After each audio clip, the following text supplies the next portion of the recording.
Calling from a 318 area code. Who's this? Hey, this is Steve.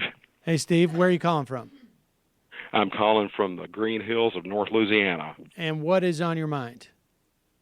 Hey, man, I just want to thank all of you for the hard work that you put in and day out. I'm a podcast co-host myself here in North Louisiana, and we are mostly literary, historical, cultural, but we do bring on our share of political guests.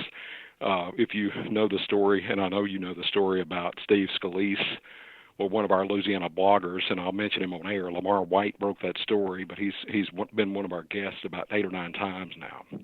And this is about So, Steve Scalise saying, like, I'm basically David what's his Duke without the baggage. right? Look, let me, and I want to thank all of you seriously, because I have to say this again. This is more advice to people that are in red states like Louisiana. We need your help, and I'm serious when I say this. We need the help of people like you in the blue states, because we're fighting a very lonely battle here, but we're getting tougher. I mean, Yeah. we're and you have to understand this. I went to school up your way, incidentally. I went to Harvard Divinity as a kid. I'm a little bit older than you are. I'm Mrs. Obama's age. Uh-huh. But we are fighting a battle against people that are basically religious cultists. And Right. I'm serious when I say that. They're political cultists. And my background's in theology and literature. But and in fact, I taught at a couple of our colleges here in Louisiana. But we are fighting cultists. And if you understand anything else that I'm saying, and I mean this more to your other listeners than to the four of y'all, but if you understand anything else I'm saying, understand this is who we're fighting, is cultists.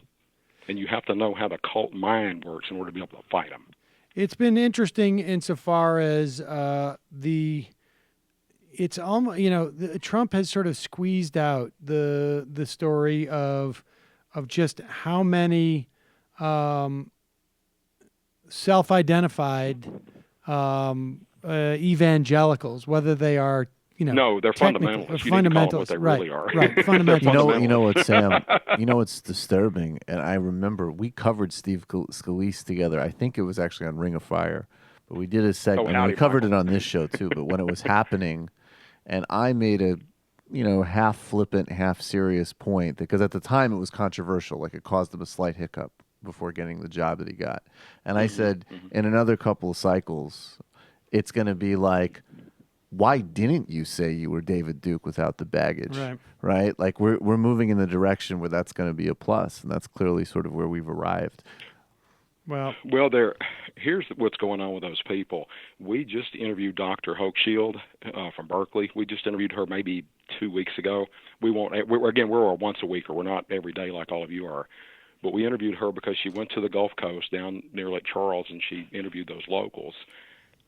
And I will say this too: I understand the way they feel about the world, because I'm centrist about a lot of things, but I'm far left, probably more liberal than y'all are about economic issues, because my family were poor people, and they feel like they're being left behind by the culture. That's not to excuse the way they feel at all by any means, but it's to understand the way they feel, and it's very frustrating. This is why we need all of you that are in the blue states to come and help us.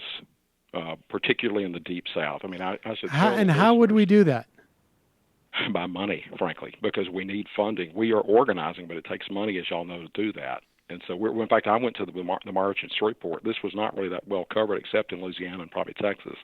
We had upwards of 1,500 people marching in Shreveport, where I was born. There were 7,000 to 10,000 in New Orleans. New Orleans has a very robust progressive community. North Louisiana, South Arkansas, not as much. But we need money, but we also need feet on the ground. We need people to come help us like they did in the 60s. I mean, I'm a little older than y'all are, but I've seen what happened and how it helped the progressives that were in the South in the 60s. And I've also talked with people, too. I'm good friends with a guy whose dad was the first black member of the local school board here in town. And so they got help. You see what I'm getting at? They got help from out of state. So we need you. We all need each other, but we need all of you particularly to come in and help us. I mean, we're sort of like a city that's under siege by a bunch of barbarians, basically. That's what we are. Well, I And so we all, appreciate the this is call. why I say we need each other. Send us an email with a link to your podcast. What's the I name will of it? happily do that. Look, yeah, it's called the Louisiana Anthology Podcast. And as I said, we're mostly literature and history and culture, but we do our share of political stuff too. I'm into gonna that listen. anyway. And I want to tell y'all again. I'm gonna Yeah, I listen. want to tell y'all again. Really, y'all do a great job because, again, since we're doing it once a week, we're not under the stressors that you're under, but we've got stressors of our own teaching I our imagine. students. All right. Well, I appreciate So, the but call. man- Send us a link. Yeah, thank y'all so much Thanks. here. Bye-bye. Thanks. Y'all take care. Bye-bye. Bye-bye. Hey, it's Sam Seder. Why don't you subscribe to this channel? You can do so right over here. Over. Subscribe.